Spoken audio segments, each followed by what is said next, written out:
I watched Joel Osteen and I got stirred up. And I'm going to tell you about that in a minute. But if you've been following this channel, following my journey, you know that I flew back to the United States. I live overseas, but I flew back to the United States because I will show you right here. I was inducted into the State Wrestling Hall of Fame, and to show you that I'm not lying, there it is. Got my award right there. But if you follow my other channel, I'm going to have a vlog that shows me flying back to the United States amidst this worldwide panic of the coronavirus and show you how crazy that was. Also show you the ceremony where I got inducted into the Hall of Fame. So that's going to be cool. But when this happened out in Fargo, a few hours away from where I lived at the state wrestling tournament. Well, we drove back, and the next morning I woke up, I turned on the TV, I'm flipping through the channels on TBN, and I don't watch TBN, and TBN is a channel that I have a few issues with that I'm not going to get into here. But they were showing Joel Osteen, and if you've been following this channel, you would know that over the past year since having my son, I've been studying religion, and I've become a fairly religious person, I would say. But actually my journey with all this, with spirituality, it started over 5 years ago. And it started actually when I heard Joel Osteen speak. And then I started listening to Joel Osteen, and for a while I was maybe even listening to him every night before I'd fall asleep because it put me in a very positive frame of mind. But eventually I quit listening to Joel Osteen for a few different reasons. Number one, a lot of his sermons were a little repetitive, and they're great, but they're very much aimed at people that are kind of struggling in life and people that are even depressed. And if you are in a negative state of mind, they can be a real shot in the arm to you. They can be really terrific. But if you're doing really good, they're less exciting, less interesting.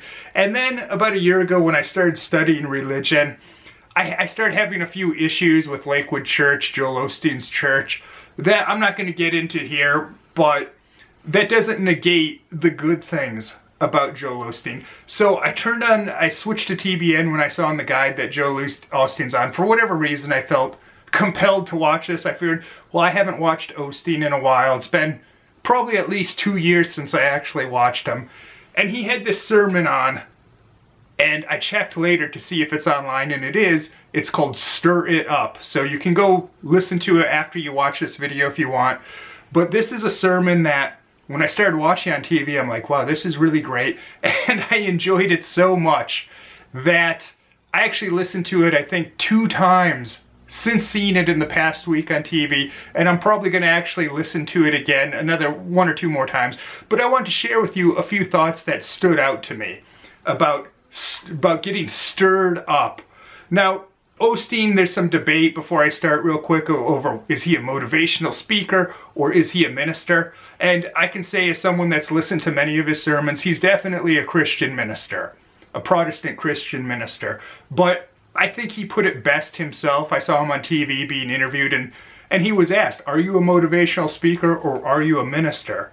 And he said, well, I'm a minister first and foremost, but I'd like to think that maybe I'm a minister that's very motivating. And certainly this sermon, Stir It Up, was very motivating, but I want to give you a few of the takeaways. Number one of the things he said is that what makes things happen is getting stirred up. Because there's so many people that will say, well, I'll start enjoying my life when I have this amount of money, or when I can go to live in this other place. With my other channel, I used to see this all the time. So many guys, they would say, basically, I'll be happy when I can move overseas, or I'll be happy when I can retire. And for some people, that's a long ways off in the future. Even if it's only a couple years before you can retire, if you're saying, I'll be happy when I can retire, you're going to have 2 years of misery. You got to make the decision to live passionately and excited and make the decision to be happy.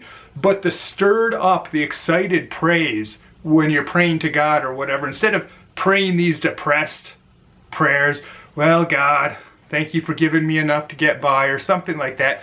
giving these prayers and this praise that is very exciting. God, I'm so thankful that you're delivering me into financial freedom, or whatever your goal is. So that's number one. It's the praise, the excitement, the passion. That's what causes things to happen. You can't say, I'll get excited when it happens. You have to actually get excited first, and that's how it happens. And number two, something that he said was very interesting in this was he was talking about when David was going to fight Goliath, he ran towards Goliath. That is a stirred up, excited person running towards the fight. And if you've been following this channel, I talk a lot about fighting, being a fighter. And that's something that's very much taught in traditional Catholicism. A lot of it is actually about being a fighter.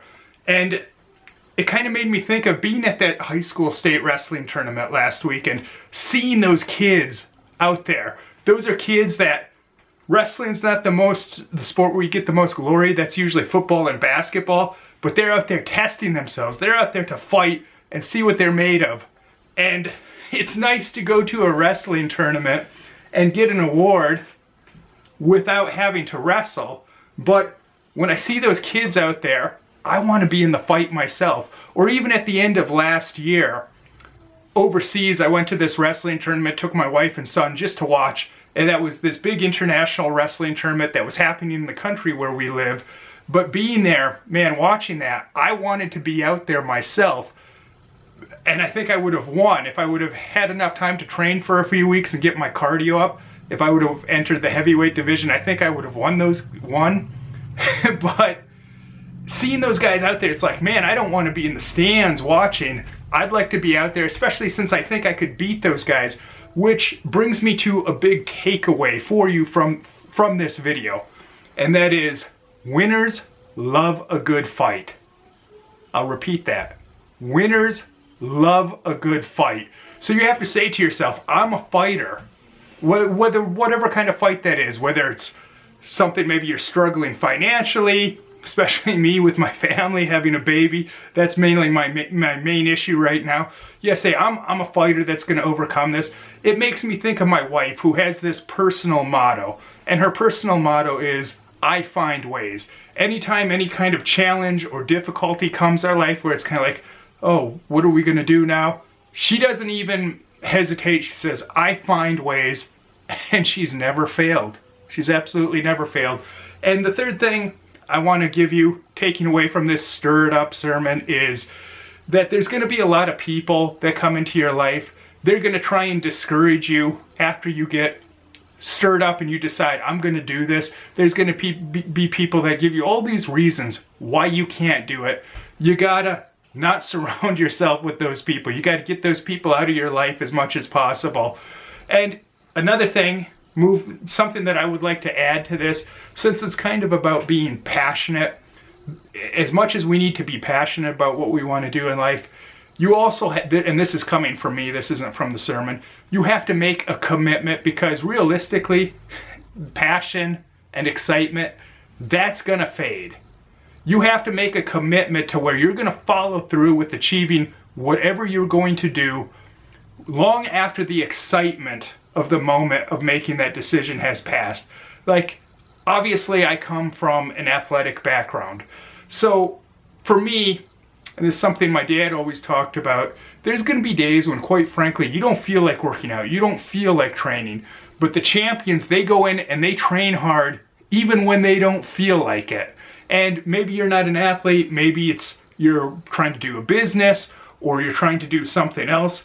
You got to do it sometimes, even when you don't feel like it, because you've made that commitment that long after the excitement of the moment has passed, you're going to do it anyway. So you also have to commit, but definitely get yourself excited, get yourself stirred up, and that's going to make it all the much easier, even on those days when you're, like if you're an athlete, oh, I'm tired, I don't want to go to the gym.